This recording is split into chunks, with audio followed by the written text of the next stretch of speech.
막내가 내 품에 안겨 조용히 물었다. 아빠, 엄마랑 진짜로 헤어지는 거야? 나는 대답 대신 아이를 꼭 안아주었다. 그날 밤 거실 테이블 위에는 이혼 서류와 변호사 비용 명세서가 놓여 있었다. 나는 더 이상 숨기지 않았다. 어떤 진실은 언젠가는 꺼내야만 하는 법이니까. 가정은 겉보기엔 평온했다. 따뜻한 밥상, 아이들의 웃음소리, 퇴근 후 나누는 일상 대화.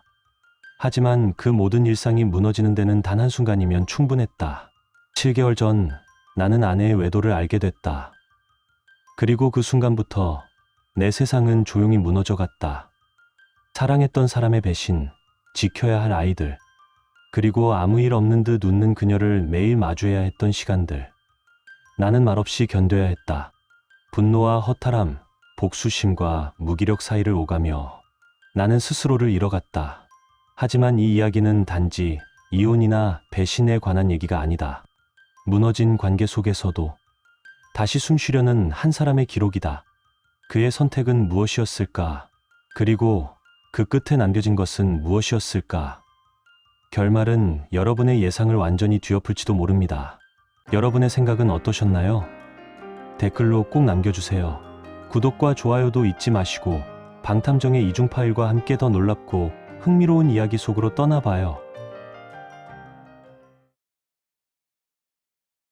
누구나 겪는 아픔이 있지만 모든 고통이 소리쳐야만 전해지는 건 아니다.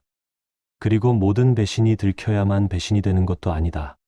내 이름은 민수, 38, 서울 외곽에서 건설 현장 수장으로 일하고 있다. 아내 지원과는 결혼한 지 12해가 넘었고 아들과 딸, 두 아이가 있다. 겉보기엔 그저 평범한 가정이었다. 하지만 지금으로부터 7개월 전 나는 아내가 다른 남자와 관계를 이어오고 있다는 사실을 알게 됐다. 처음 알았을 땐 머릿속이 하얘지고 손끝이 떨렸다. 일하는 내내 영혼이 나간 사람처럼 집에 돌아와도 웃음 한 번 없이 그녀를 바라보는 것조차 고통이었다. 몇 번이나 따져 묻고 싶었지만 아이들 눈이 떠올라 입을 다물었다. 나는 참기로 했다. 아이들을 위해서, 이 집안의 마지막 조각이라도 지키기 위해서. 지원도 눈치는 챘을 것이다. 하지만 그녀는 아무렇지 않게 퇴근하고 집안일을 하고 아이들과 웃었다. 내가 투명인간이라도 된 듯 그녀는 나를 바라보지 않았다. 나는 감정적으로도 정신적으로도 이 결혼에서 물러났다. 그녀가 뭘 말해도 대답은 항상 같았다. 그래, 아니, 잘 모르겠어. 며칠 전 나는 일부러 이혼 관련 서류와 변호사 비용 명세서를 거실 테이블 위에 올려뒀다. 숨기지 않았다. 아이들도 눈치챘다. 아빠, 엄마랑 헤어지는 거야? 나는 아이들을 안고 말했다. 아빠랑 엄마는 함께 살진 않아도 너희를 사랑하는 마음은 똑같단다. 그날도 지원은 바로 옆에 앉아 있었다. 하지만 단 한마디도 하지 않았다. 그 침묵은 곧 동의처럼 느껴졌다. 어쩌면 그녀도 이 결혼에서 벗어나고 싶었는지도 모른다. 며칠 뒤 정말 우연히 고등학교 시절 친구 은정을 다시 만났다. 지하철 역 근처 작은 카페 앞에서였다. 예전에도 특별한 감정이 있었던 것 같다. 사랑이라고 하기엔 조심스러웠고 그냥 친구라고 하기엔 설렘이 있었다. 하지만 나는 늘 말이 없었고 그 감정은 마음속에만 숨겨둔 채 졸업했다. 다시 만난 은정은 여전히 따뜻한 눈빛을 지니고 있었다. 오래 얘기했다. 나는 복잡한 결혼 생활을 간단히 털어놨고 그녀는 고개만 끄덕였다. 그리고 마지막에 조용히 말했다. 나중에 정리되면 커피 한 잔 어때요? 그 말이 내 마음 한구석에 잊고 있던 용기를 건드렸다. 나는 깨달았다. 이제는 끝내야 할 때라는 걸. 더 이상 애매한 상태로 살 순 없다는 걸. 그날 7개월 만에 처음으로 나는 거실 소파에 앉아 그녀를 기다렸다. 탁자 위엔 혼자 따른 술 한 잔이 놓여 있었고 머릿속엔 수백 번 되뇌인 대화가 정리되어 있었다. 지원이 현관문을 열고 들어왔을 때 나는 조용히 말했다. 앉아봐. 우리 얘기 좀 하자. 그녀가 맞은편에 앉자 나는 눈을 마주치지도 않고 말했다. 나 알아. 너 다른 사람 있는 거. 오래전부터 알고 있었어. 그녀는 말이 없었다. 부정도 해명도 하지 않았다. 나는 담담하게 말했다. 이제는 끝내자. 너는 너대로 살아. 나는 나대로 다시 살아볼게. 그 순간 지원이 울음을 터뜨렸다. 억지 눈물이 아니었다. 무너진 사람의 울음. 모든 걸 잃은 사람의 울음. 미안해. 정말 미안해. 이렇게 될 줄 몰랐어. 우린 다시 회복할 수 있지 않을까? 나는 그녀를 바라봤다. 한때 그토록 사랑했던 사람이었는데 이젠 낯선 사람처럼 느껴졌다. 정말 가족을 지키고 싶었으면 7개월 전엔 멈췄어야지. 그땐 내가 용서할 여유가 있었어. 이젠 늦었어. 그녀는 얼굴을 감싸며 울음을 삼켰다. 그 어떤 변명도 없이 오직 미안해, 잘못했어만 반복했다. 나는 아무 말도 하지 않았다. 그 자리에 앉아 멍하니 천장을 바라보았다. 그 순간 나는 마음속에서 그녀를 완전히 놓았다. 그날 밤 나는 한숨도 잠들 수 없었다. 지원이 울며 나를 붙잡던 모습이 자꾸만 떠올라 머릿속을 맴돌았다. 그녀의 떨리는 어깨, 반복되는 미안해. 분명히 끝을 말했지만 마음 한구석은 여전히 흔들렸다. 거실 창문 너머로 내리는 빗소리는 조용히 흐르고 있었지만 내 마음속엔 그보다 수백 배는 더 차가운 바람이 불고 있었다. 외로움과 후회, 그리고 설명할 수 없는 감정들이 뒤섞인 밤이었다. 다음 날 아침, 나는 평소보다 훨씬 일찍 일어났다. 아무 말 없이 블랙커피 한 잔을 타고 베란다로 나갔다. 그 너머 작은 마당이 보였다. 한때 지원이 아이들과 웃으며 꽃에 물을 주던 자리. 이제는 그 웃음도, 그 꽃도, 그 시간도 사라지고 오직 공허함만이 남아 있었다. 기억은 마치 오래된 필름처럼 흐릿하게 반복되었다. 나는 천천히 펜을 들었다. 누구에게 보여줄 것도 아닌 그저 내 마음을 정리하고 싶었다. 한 장, 한 장, 해야 할 일, 마주해야 할 현실. 그리고 이제는 놓아야 할 것들을 적어 내려갔다. 이혼, 아이들, 앞으로의 삶, 지원에게 묻고 싶은 질문들. 그러다 문득 깨달았다. 지금 가장 두려운 건 나 자신의 상처가 아니라 바로 아이들이었다. 무너진 가정에서 아이들을 키우는 것도 고통이지만 행복한 척하며 그들을 속이는 건 더 큰 죄라는 생각이 들었다. 그래서 마음속으로 다짐했다. 아이들 앞에서는 절대 미움과 증오를 보이지 않겠다고. 그리고 매일 아빠가 얼마나 그들을 사랑하는지를 말과 행동으로 보여주겠다고. 나는 바로 심리상담 센터에 예약했다. 아이들이 자기 감정을 자유롭게 말할 수 있는 공간이 필요하다고 느꼈다. 함께 놀러 다니고 많이 웃고 아빠는 여전히 여기 있어라는 마음이 전해지길 바랐다. 그리고 나는 유전자 검사를 받기로 결심했다. 의심 때문은 아니었다. 확신이 필요했다. 언젠가 아이들이 자신의 뿌리, 건강, 그리고 진짜 아버지에 대해 궁금해할지도 모르니까 나는 그 질문에 당당히 답해주고 싶었다.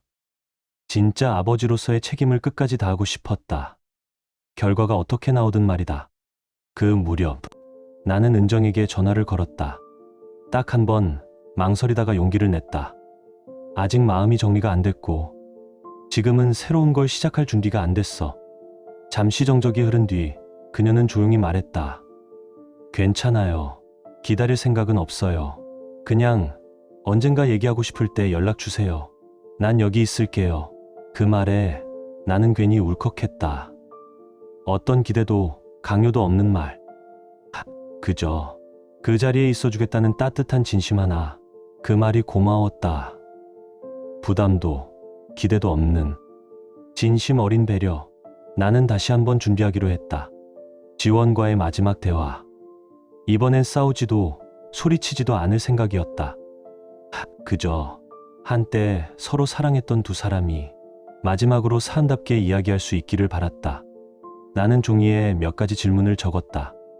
이 결혼에서 대체 뭐가 부족했기에 밖에서 그걸 찾으려 했을까?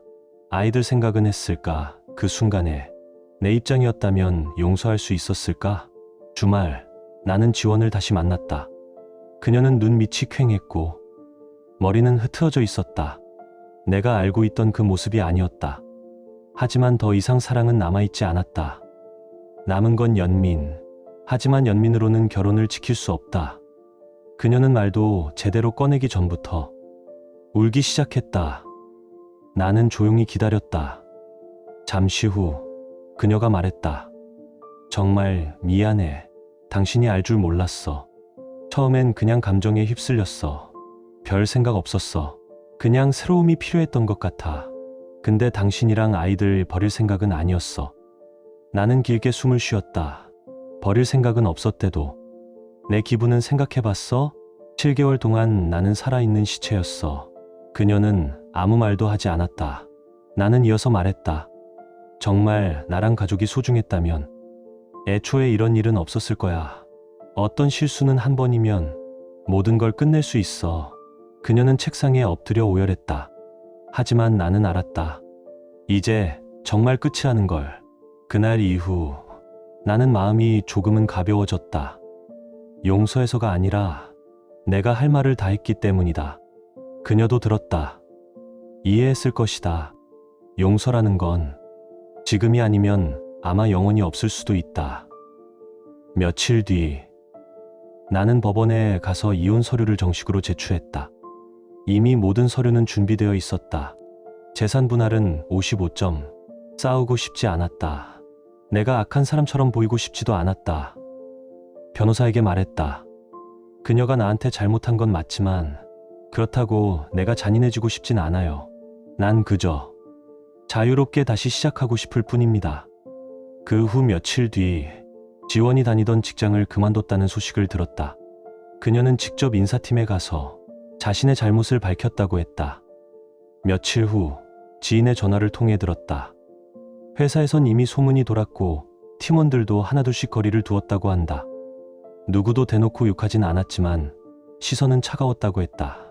상사도 후배도 모두 아무 일 없는 척하지만 지원은 그 안에서 숨이 막혔다고. 결국 자의 반, 타의 반으로 회사를 떠난 것이다. 남의 가정을 무너뜨린 사람이라는 낙인은 생각보다 오래 남았다. 그리고 그 낙인을 그녀가 평생 안고 살아야 한다는 걸 나는 알고 있었다. 상대도 유부남 직장 동료였단다. 지원은 아무런 변명 없이 조용히 물러나겠다고만 했다. 책임지겠다고, 피하지 않겠다고.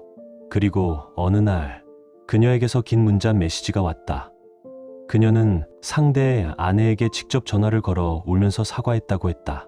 하지만 이미 늦었다. 그 아내는 조용히 전화를 끊었다고 한다. 당신 말은 듣고 싶지 않아요.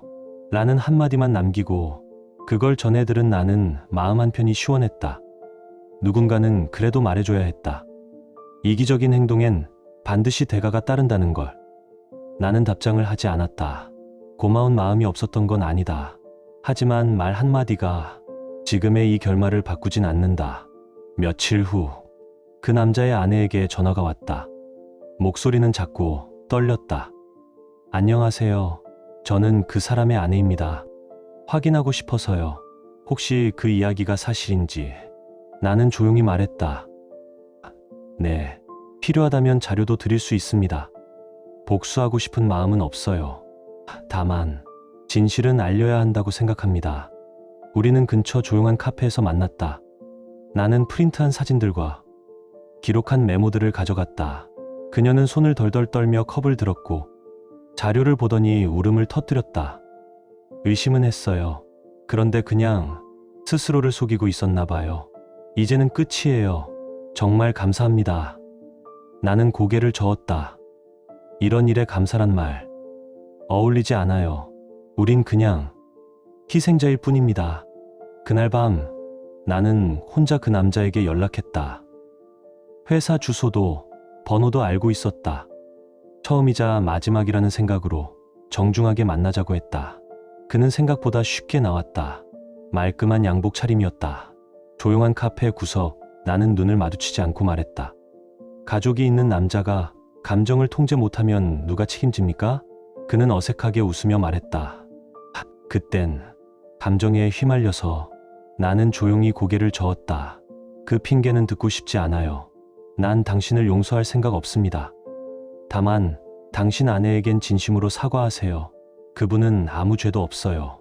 그의 얼굴이 굳었다. 나는 천천히 자리에서 일어났다. 그리고 앞으로 내 가족 근처엔 얼씬도 하지 마십시오. 그 순간 내 안에서 뭔가 풀리는 느낌이었다. 난 더 이상 피해자가 아니었다. 우리는 조용히 헤어졌다. 다시는 못 볼 수도 있지만 나는 믿는다. 누구나 끝이 있어야 다시 시작할 수 있다. 비록 그 끝이 슬플지라도. 며칠 뒤 지원은 정신상담을 받기 시작했다는 말을 전해왔다. 직접이 아니라 언니를 통해서 더는 나를 괴롭히지 않겠다고, 아이들의 엄마로서 다시 일어서고 싶다고. 나는 대답하지 않았지만 마음은 조금은 가벼워졌다. 나는 아이들과 더 많은 시간을 보내기 시작했다. 계곡에 가고 캠핑도 가고 감정일기를 쓰게 했다. 나도 함께 썼다. 그리고 되뇌었다. 내가 어떤 상황에 처하든 나는 아이들의 아버지다. 그리고 그 사실은 절대 변하지 않는다. 어느 저녁 나는 어머니에게 전화를 걸었다. 엄마, 나 요즘 좀 힘들어. 그래도 버티고 있어. 엄마는 조용히 말씀하셨다. 아들아, 실패했다고 인생이 끝나는 건 아니다. 포기하지 마라. 몸과 마음만 챙겨라. 나는 조용히 울었다. 그래, 이게 끝은 아니지. 이혼 서류가 정식으로 접수된 날, 나는 긴 꿈에서 깨어난 기분이었다. 숨이 트였고 집 안엔 의심과 불안이 사라졌다. 남은 건 나와 두 아이, 그리고 새로운 길이었다. 가끔 지원은 아이들에게 전화했다. 나는 막지 않았다. 그녀는 여전히 아이들의 엄마니까. 다만 나는 약속대로 자녀 문제 외에는 일절 연락하지 않았다. 아이들과의 일상은 규칙적이었다. 등하교 시간, 식사, 독서, 그리고 같이 보는 애니메이션 한 편. 어느 날 막내가 나에게 물었다. 아빠, 왜 엄마랑 우리 같이 안 살아? 나는 잠시 말을 멈췄다. 하지만 결국 웃으며 말했다. 엄마는 지금 자신만의 문제를 해결하고 있어. 하지만 엄마도, 아빠도 널 정말 많이 사랑해. 그날 밤 나는 눈물을 들키지 않기 위해 뒤돌아섰다. 며칠 뒤 학교 앞에서 아이들을 데리러 갔다가 은정을 다시 만났다. 병원에 계신 어머니를 모시고 가다 우연히 날 본 모양이다. 그녀는 조용히 웃으며 다가왔다. 요즘은 좀 어때요? 나는 웃으며 말했다. 그럭저럭 혼자 사는 법을 배우고 있어요. 아니, 정확히는 셋이 함께 사는 법이죠. 나와 두 아이. 그녀는 아무 말 없이 작은 쪽지를 건넸다. 거기엔 이렇게 적혀 있었다. 들어줄 사람이 필요하면 언제든 연락하세요. 나는 그 쪽지를 바라보며 마음이 흔들렸다. 은정에 대한 감정은 한 번도 사라진 적 없었다. 하지만 아직 나는 새롭게 시작할 자신이 없었다. 상처가 완전히 아물지 않았으니까. 그리고 또 다른 사람을 다치게 하고 싶지 않았다. 그날 밤 현관 앞에 앉아 잠든 아이들을 바라보며 생각했다. 나는 과연 다시 누군가를 믿을 수 있을까? 다시 사랑할 수 있을까? 답은 없었다. 하지만 나는 알고 있었다. 사랑이 잘못이 아니다. 사람이 서로를 배신했을 뿐이다. 몇 주 후 지원에게서 다시 메시지가 왔다. 이번엔 집착도 변명도 없었다. 당신의 용서를 바라진 않아요. 하지만 언젠가 아이들이 나에 대해 물어본다면 그저 한 가지는 말해줬으면 해요. 엄마는 실수했지만 아이들을 진심으로 사랑했다고. 지금은 내 삶을 다시 세우려 노력 중이에요.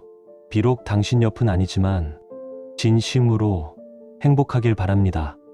나는 긴 글을 조용히 읽고 휴대폰을 내려놓았다. 처음으로 그녀의 말에서 진심이 느껴졌다. 그녀도 이제 자신의 상처와 진짜로 마주하고 있는 것이다. 나는 어머니께 지금까지 있었던 일을 이야기했다. 어머니는 한참 말이 없더니 조용히 말씀하셨다. 누구든 실수는 할 수 있어. 하지만 그렇다고 해서 그 사람이 전부 나쁜 건 아니야. 어떤 실수는 잃어보아야 알게 되기도 하지. 그치만 너는 이제 너 자신과 아이들 먼저 챙겨야 한다. 아이들에게 기댈 수 있는 아버지가 되어줘야지. 나는 고개를 끄덕였다. 착하게 사는 건 누구한테 인정받으려고가 아니야. 그냥 내가 나를 부끄럽지 않게 하기 위해서지. 어느 날 아이들과 함께 일기를 쓰고 있었다. 막내가 물었다. 아빠, 나중에 다시 결혼할 거야? 나는 웃으며 말했다. 아빠를 진심으로 아껴주고 너희도 소중히 여겨줄 사람이 있다면 그땐 다시 사랑해도 되지 않을까? 딸아이는 고개를 끄덕이며 말했다. 응. 아빠, 그럼 이제 슬퍼하지 마. 나는 고개를 끄덕였다. 그래. 아빠, 이제 안 슬퍼할게. 약속한다. 이혼 서류에 도장을 찍은 지 몇 달이 지났다. 삶은 조금씩 안정되기 시작했다. 불면의 밤도, 아이들의 눈치도 이제는 사라졌다. 새로운 프로젝트에 합류하게 되었고 몇 년 만에 인센티브도 받았다. 동료들은 요즘 얼굴이 좋아졌다며 웃었고 상사는 이제 진짜 실력 발휘하네라고 칭찬했다. 집도 조금 정리해서 밝은 색으로 꾸몄다. 거울을 보며 생각했다. 나는 무너진 게 아니라 다시 태어난 거였구나. 혼자서도 아이들과도 충분히 웃을 수 있다는 걸 지금에야 알았다. 나는 다시 배우고 있었다. 한부모로 사는 법, 아버지이자 어머니이자 아이들의 친구가 되는 법, 아침엔 등교시키고 퇴근 후엔 밥을 짓고 저녁엔 숙제를 봐주고 주말엔 같이 놀러 다녔다. 슬퍼할 틈이 없었다. 아니, 이젠 내가 허락하지 않기로 했다. 슬픔 따윈 사치니까. 한 번은 아들이 물었다. 아빠, 나중에 엄마가 새로 결혼하면 아빠는 슬플까? 나는 한참을 생각하다 말해줬다. 사람은 누구나 자기 삶을 다시 선택할 수 있어. 아빠는 괜찮아. 단지 엄마가 너희를 여전히 소중히 여긴다면 그걸로 충분해. 아들은 아직 다 이해하지는 못했지만 내 말에서 편안함을 느꼈을 것이다. 며칠 뒤 나는 아이들과 저녁을 먹으러 나갔다가 은정을 다시 만났다. 그녀는 혼자 국수를 먹으며 책을 읽고 있었다. 예전과 똑같았다. 단정하고 조용한 분위기. 그녀는 우리를 보며 웃으며 말했다. 셋이서 참 보기 좋네요. 나도 웃으며 대답했다. 네, 나름 잘 지내고 있어요. 그리고 어쩐지 이번엔 내가 먼저 자리를 권했다. 함께 식사한 그 시간이 별거 없었지만 마음이 참 따뜻했다. 막내는 금세 은정에게 마음을 열었다. 말도 많아졌고 아빠 친구 언니라며 깔깔댔다. 그날 밤 나는 생각에 잠겼다. 혹시 하늘이 다시 열어준 기회일까? 한 여자가 떠올랐다. 상처를 알기에 누군가의 아픔을 조심스레 안아줄 수 있는 사람. 내게 조급함도 기대도 없이 그냥 옆에 있어주는 사람. 나는 어머니가 했던 말을 떠올렸다. 과거에 살지 마라. 숨 쉬는 지금에 집중해라. 그러던 어느 날 정말 오랜만에 지원에게 문자가 왔다. 모든 일에 미안해. 딱 그 한 문장이었다. 나는 휴대폰을 내려놓았다. 답장은 하지 않았다. 그 한 문장은 더 이상 이어질 수 없는 이야기의 마지막 마침표 같았다. 어떤 상처는 굳이 다시 덮을 필요가 없다. 어떤 끝은 다시 쓰지 않는 게 맞다. 은정과 나는 아직 선을 넘지 않았다. 함께 밥을 먹고 산책도 하고 그저 소소한 이야기만 나눌 뿐이다. 그녀는 한 번도 내게 뭔가를 강요하지 않았다. 언제나 조용히 곁에 있어줄 뿐. 어느 날 내가 물었다. 혹시 무섭진 않아요? 이혼한 남자애, 아이까지 둘이나 있는 사람인데. 은정은 조용히 웃으며 말했다. 저는 당신의 과거를 선택한 게 아니에요. 그냥 지금의 당신을 보고 있어요. 아이들을 아끼는 그 모습이 저한테는 충분해요. 그 말을 들었을 때 가슴 속에 한 줄기 바람이 지나가는 것 같았다. 처음으로 나는 느꼈다. 이제는 괜찮구나. 이제는 다시 살아가도 되겠구나. 과거를 잊어서가 아니라 그 과거를 인정하고 지금의 나로 살아가기로 결심했기에 미래가 어떻게 될진 모른다. 하지만 언젠가 다시 사랑하게 된다면 남은 모든 진심을 다해서 사랑할 것이다. 오늘 밤 현관 앞에서 아이들의 자는 모습을 바라본다. 하늘은 맑고 별빛은 고요하다. 나는 이제 혼자가 아니다. 나는 살아있다. 진짜로. 그리고 마음이 처음으로 참 가볍다. 그날 오후가 아직도 선명하다. 주말 오후. 햇살은 부드럽고 바람도 잔잔했다. 막내가 직접 그린 그림을 들고 와서 내게 보여줬다. 그 안에는 세 사람이 있었다. 나, 아들, 그리고 딸. 아이 셋이 나란히 서 있고 그 밑에 삐뚤빼뚤한 글씨. 우리 가족. 그 그림을 보는데 목이 메었다.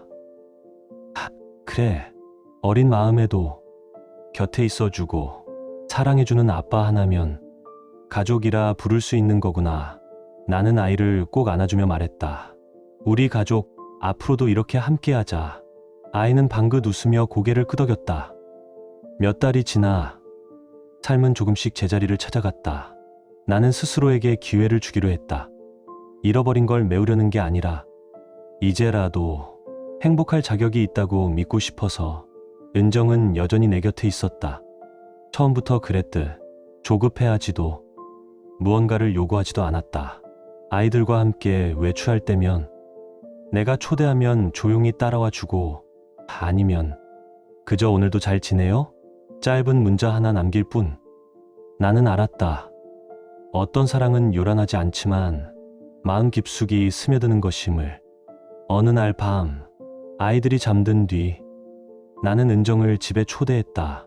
정말 오랜만에 내가 직접 저녁을 준비했다. 학창 시절 그녀가 좋아했던 계란조림. 식사를 마친 후 나는 조용히 말했다. 이전에는 절대 못 넘을 거라 생각한 날들이 있었어. 그런데 지금 뒤를 돌아보니 내가 여기까지 왔더라. 그리고 내가 있어. 말없이 옆을 지켜주는 너. 은정은 웃었지만 눈가에 눈물이 맺혔다. 나도 내 상처가 있었어. 그래서 아는 거야. 무엇이 소중한지. 넌 완벽한 사람은 아니지만 진심으로 사는 사람이고, 아이들도 그런 아빠 밑에서 따뜻하게 자랄 거야. 나는 그녀의 손을 살며시 잡았다. 차가운 손인데 내 마음은 따뜻해졌다. 그 순간 아무 말도 필요 없었다. 우리 둘 다 알았으니까 이제는 약속보다 진심 하나면 충분하다는 걸. 한편 지원 그녀는 약속을 지켰다. 불쑥 찾아오지도 않았고 억지로 말을 걸지도 않았다. 한번 아이들을 데리러 갔을 때 멀찍이서 조용히 기다리다가 아무 말 없이 돌아서는 뒷모습만 남겼다. 아마 그녀도 자신의 방식으로 새 출발을 하고 있었을 것이다. 나는 이제 그녀를 미워하지 않는다. 용서하지는 않았지만 미워하지도 않는다. 누구나 실수는 한다. 그 실수로 길을 찾을 수도 있다. 어느 날 아들이 물었다. 아빠, 나중에 내가 결혼했는데 아내가 잘못하면 이혼해야 해? 나는 생각하다가 말해줬다. 모든 일은 여러 각도에서 봐야 해. 그렇지만 한 가지 꼭 기억했으면 좋겠어. 용서는 약한 게 아니야. 그리고 때론 놓아주는 게 더 어른스러운 선택이야. 아들은 고개를 끄덕였다. 조금은 이해한 듯. 지금의 나는 매일 아침 창문을 열고 햇살을 맞이한다. 예전처럼 마음이 무겁지도 않다. 이제는 왜 날 배신했을까? 묻지 않는다. 대신 오늘을 어떻게 잘 살아낼까 생각한다. 나는 나를 돌보는 법을 배웠다. 매일 아침 조깅하고, 책을 읽고, 술은 줄이고, 아이들과 시간을 많이 보낸다. 나는 알게 되었다. 이 세상을 살아가며 상처 한 번 없이 지나는 사람은 없다. 중요한 건 그 상처를 안고 어떻게 걸어갔냐는 거다. 그리고 나는 믿는다. 내가 지금 가는 길이 올바른 길이라는 걸. 혹시 지금 이 글을 배신으로 아파하는 누군가가 본다면 꼭 말해주고 싶다. 당신은 그런 대우를 받을 사람이 아니다. 그리고 그 고통은 당신을 무너뜨리기 위한 게 아니다. 그 고통으로 당신은 다시 설 수 있다. 죽은 과거에 매이지 말고 숨 쉬는 현재를 살아가자. 한 걸음씩, 한숨씩. 당신은 평온한 인생을 누릴 자격이 있는 사람이다.